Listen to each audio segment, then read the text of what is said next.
Hey, Ryan here. We're going to go through number 4. What is the term that describes the separation of a racemic mixture into pure enantiomers? So if you don't know what this question really means, what it's asking, we got to understand some of the simple definitions. Racemic mixture, that's a mixture like 50-50 of compounds that might be, R2-butanol and S2-butanol. When you make 2-butanol, it's going to naturally come in a 50-50 mixture of R and S, or it could be RR, SS, depending on what type it is. And so that that mixture would be optically inactive, meaning that it wouldn't bend plain polarized light in any direction because it's 50-50 of R and S.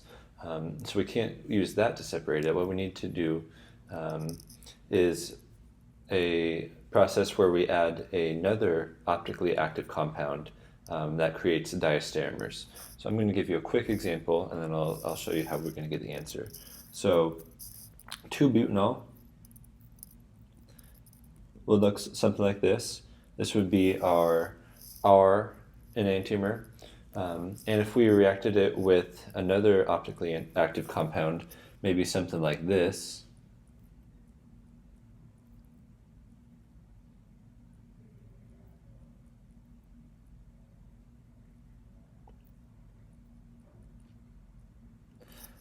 compound like that, okay? If we combined these two, we would have now an R S S compound, right?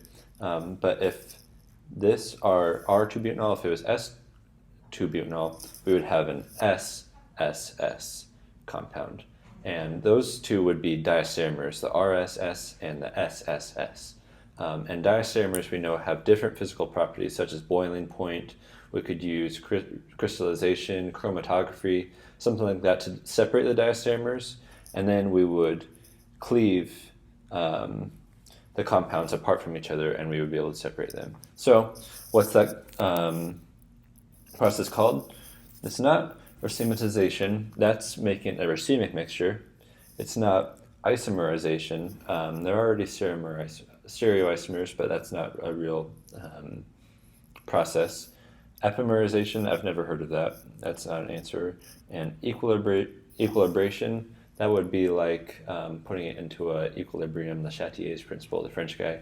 That leaves us with resolution, which is the textbook answer for what separation of racemic mixtures is.